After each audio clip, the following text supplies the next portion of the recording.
Shooting Straight with Brad and Casey. I'm Brad Carlyon, your Navajo County attorney, and my partner Casey Clark wasn't able to make it today. He had some meetings down in the valley, but in his place we have Deputy Chief David Clouse. One, congratulations on the promotion, and two, thank you for filling in for Casey. Glad to be here. And also our guests this month are Navajo County Recorder Doris Clark and the Navajo County Elections Director Rayleen Richards. Thank you both for joining us. Thank you. So we have elections coming up. They're just around the corner. So I imagine it's a busy time for the two of you. So Doris, how does elections fit within the recorder's office? We have throughout the state several counties that have the elections underneath them. There's not very many of them. There's just, I want to say 3 or 4 of us. If it's not under the county recorder's office, where does the election department typically fall? It falls under the Board of Supervisors. And so they're kind of, they're overseen by the Board of Supervisors, but they're just kind of an office by themselves, and they have a director. But there's 2 or 3 counties that still have the elections underneath the recorders. Is there any pros or cons to having it under the recorders versus the Board of Supervisors? I think, I'm sure there are. We like to have it together because we work really well with the elections department. When they need help, we help them, and when we need help, they help us. So if the elections department is under the board, are there still election type of functions that recorders otherwise provide? Yes. What? Those are like so if the elections were still under the board, the recorder still has an active role. We do voter records. We have the last day to register to vote, early voting. We have all of that, and we make sure that there's registration forms out there. We have the provisional ballots that come through our office that we have to verify. So Rayleen, as an election director, what are the functions you actually perform that would be outside of what the recorder's office would otherwise perform? We basically do elections for also special districts and throughout the county, which would be the fire districts, Department of Domestic Water Improvement districts, and truthfully, a lot of the stuff we already work with recorder's office. We work together with recorder's office to do those functions. So having us underneath the recorder's office is ideal. So you, as an election director, actually run the actual election day activities? Correct. What other functions besides running the actual election on election day does the elections department perform? Do you take information from candidates? Oh yes, we do. Finances, We do yes, that is correct. I'm sorry, that is correct. We do candidate campaign finances. We are the filing agents for the candidates that file with the county and with the special districts. And how many polling places on an election day do we have in Navajo County? We have 39 polling places. And is that dwindling since we've gone to early voting with the permanent early voting list? So they're staying the same? Stayed the same. Mm-hmm. How is the turnouts changing? Have you seen, since we've started the permanent early voting list, versus turnout at the polling places? We have seen a high volume of early voting. For instance, this last primary election, we had more people voting early than go to the polling place. We had, about 12,000, over 12,000 people voted early, and around 7,000 that voted at the polling place. So is that a trend the two of you have seen over the last few years of more people voting by mail than going to the polling place? That is correct. With that trend, do you think it makes sense to maybe someday go to an all mail-in ballot? It would be very ideal. It would save the county a lot of money to go to an all mail or a vote by mail elections. How much money would it save? Well, this last election cost us $159,000. If we had for the same cost, it would have been $95,000. So to run the polling places, you have 159,000. So what charges do you have that make up that 159,000? Other than the printing of the ballots, the poll workers, the cost of the poll workers, the cost of programming, the elections for the machines, early boards. We hire early boards to come in on election the week before the elections to do process early ballots. So from what you've said so far, the only thing that to me doesn't sound like it would overlap between mail-in ballots and polling places is the poll workers. Yes. So it cost us roughly 60,000 or more for poll workers for these polling places? It could easily do that. We also have troubleshooters on election day that we also pay to go and check the poll workers and the polling places to make sure that everything's functioning properly also. So are these poll workers, are they full-time employees or are they part-time employees? Or? They're just hired for the day, so they're not full-time employees.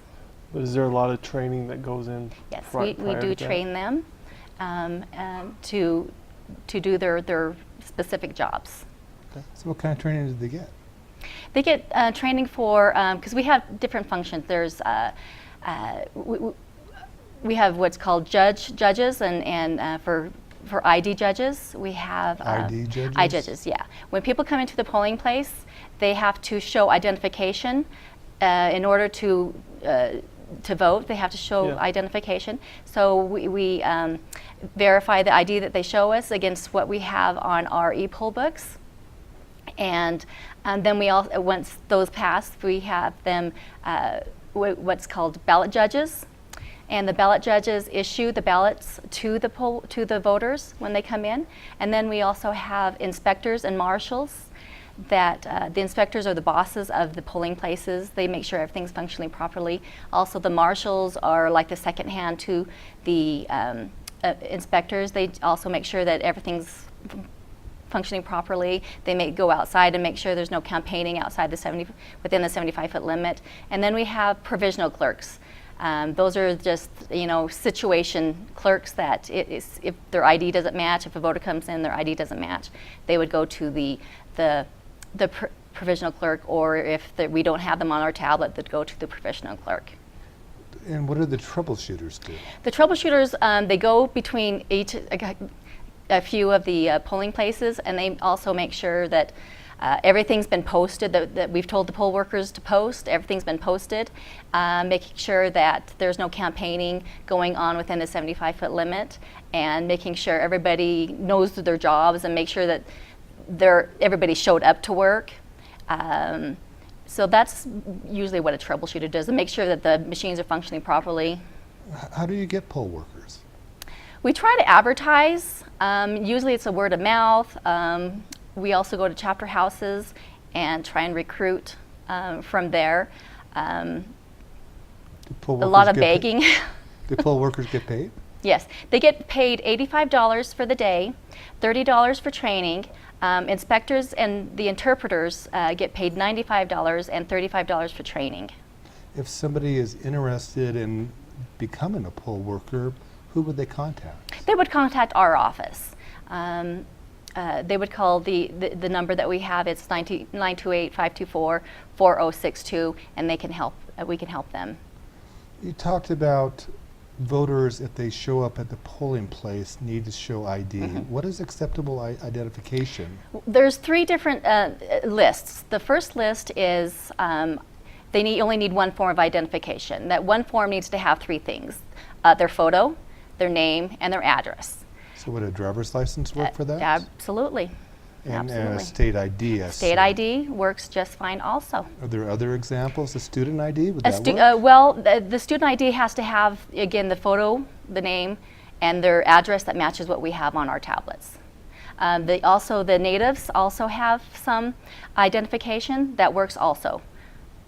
Okay, so if it's not this photo ID, you indicated there might be some other Yes. identification. On list 2, if they don't have any photo identification, they have list 2.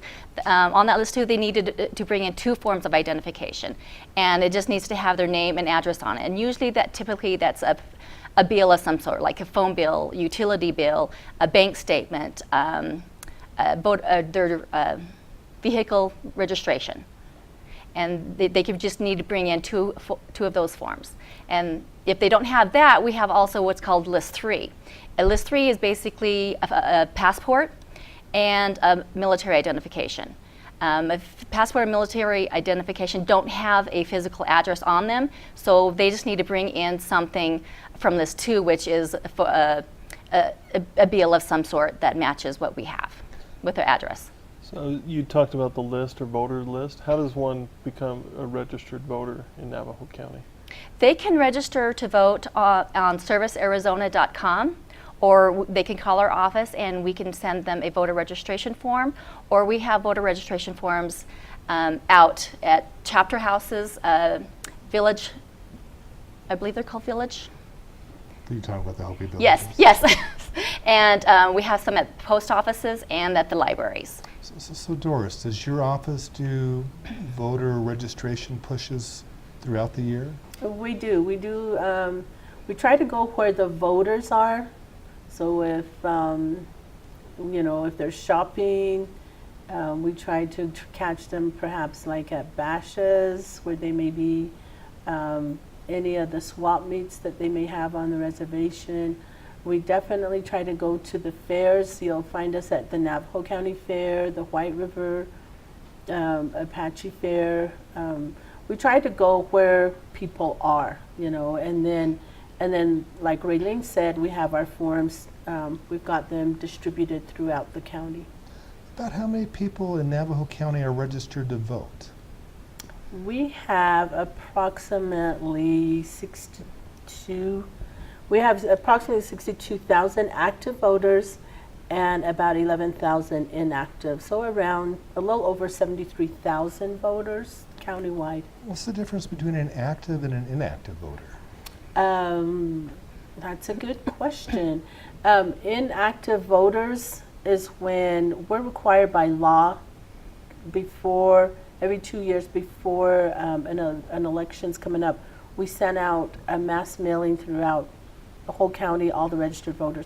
So, and it's something of our choice. It could be a voter ID card, or maybe perhaps we can tell them, you can get on the PVO list if you'd like to. So And the PVO list is a permanent early voting list? yes, it is, the permanent early voting list, people that want to get on that.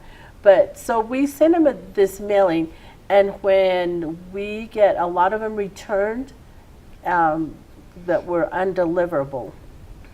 So we say, this person may have moved, so we will send them a second mailing, and we include a voter registration form, and it says, I think you've moved or something, and it goes back to the same address that we used. And if it comes back still undeliverable, no such person, whatever, that puts them on the inactive list.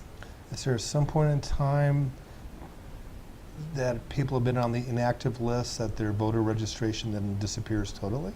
It does. You have to be on the inactive list for quite a while, and it has to be if you don't vote or if you don't sign any petitions at all, no voter activity at all, then about 2 federal general elections, so approximately about 4 years, if we don't see any activity from then, they'll come off the list. But if somebody was on the inactive list and votes, does that move them back to the active list? Yes, and when they come in and vote, we'll let them know you're on the inactive list.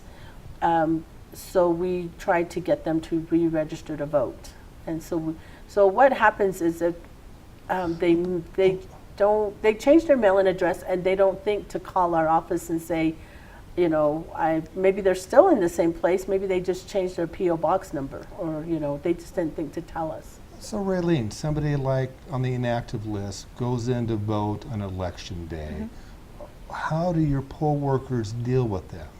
They'll see that they're inactive, and then they will, if their identification matches what we have on the list, we'll go ahead and vote them regularly. But if their address is different from what we have on our list, then we will send them to provisional clerk, and the provisional clerk will then update their mailing address or physical address. So what happens, and it's probably relatively common in Navajo County, I was registered using for my mailing address my P.O. box, but now I'm getting home delivery from the Postal Service. Does my vote get to count Yes. when I come in? Yes, absolutely. Our list will have both the physical address and the mailing address. So whatever ID you have, whether it be your physical address or your mailing address, we will have both of those on there. And as long as one of those addresses matches what we have, then you can vote a regular ballot or be sent to the provisional clerk and update and vote a ballot. What happens if I move from, say, one side of town to the other? I haven't notified the Navajo County Recorder's Office, but I let MVD know for my driver's license. Can I still vote? Yes, you can.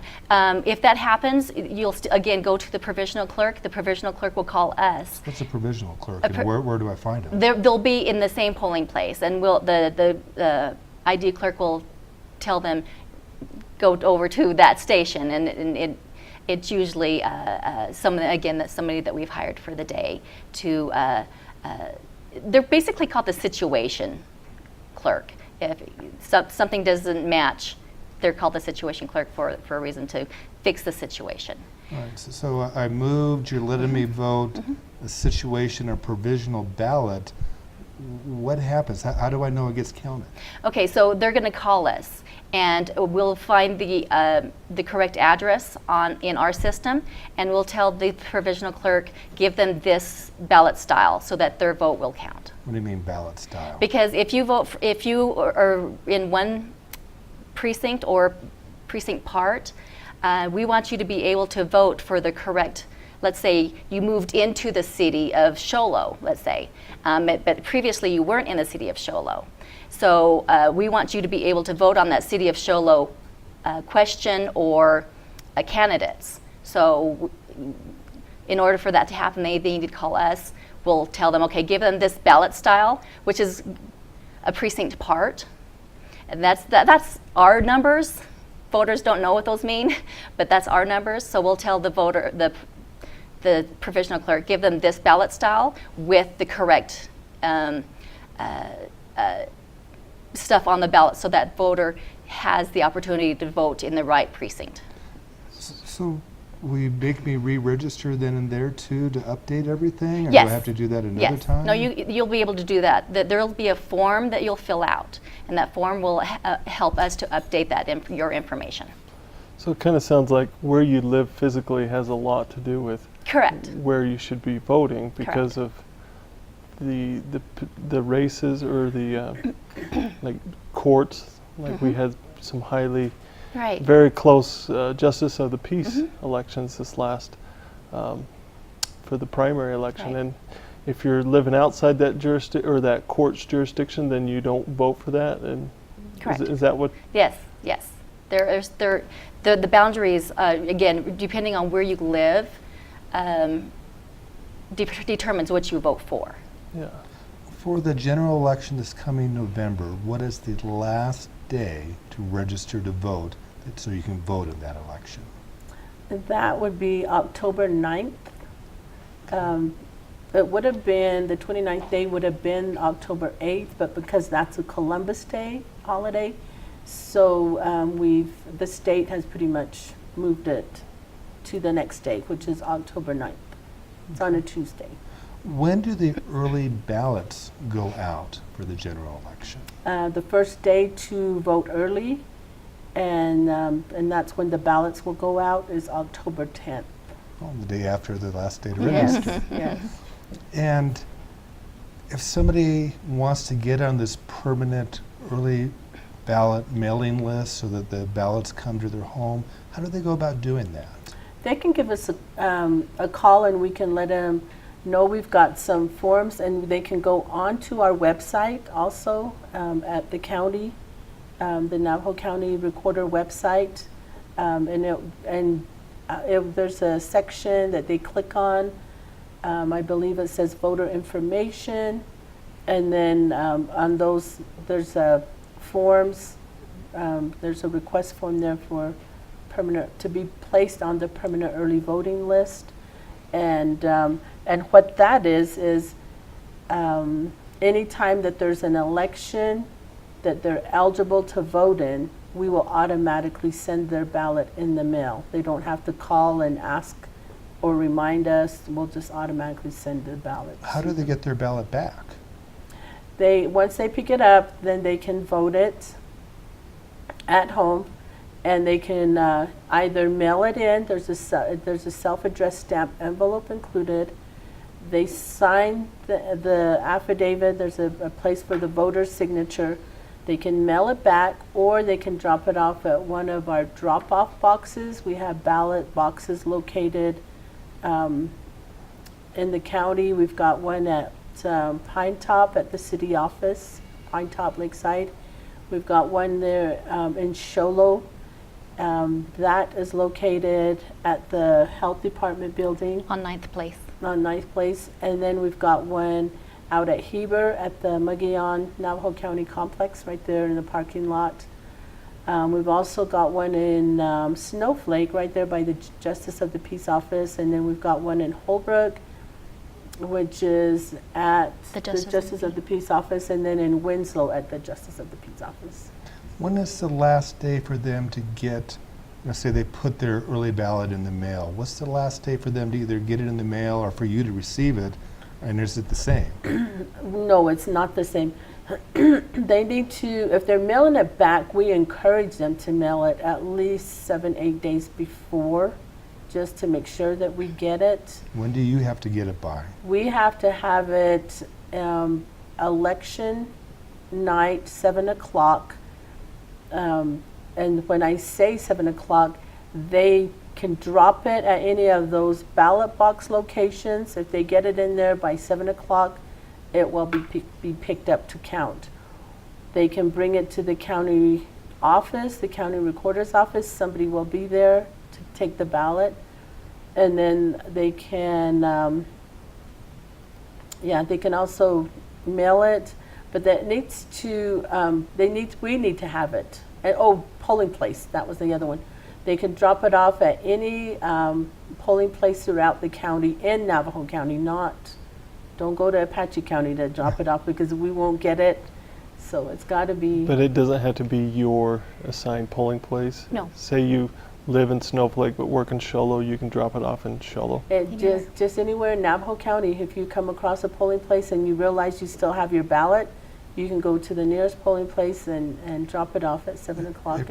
If you're going to the polling place, do you have to stand in line, or can you just walk in and hand it to wherever it needs to go? We are training our marshal, who is the one that oversees what's going on outside. We ask him to look out to see if there's voters in line that have a ballot in their hand. If so, then ask him, have you voted the ballot? Or are you just dropping it off? If they're just dropping it off, they don't have to stand in line. We ask the marshal to escort him and have them drop it off and put it in the box, and they can leave. If they haven't voted it and they still have it, we encourage them to vote that ballot and they can drop it off.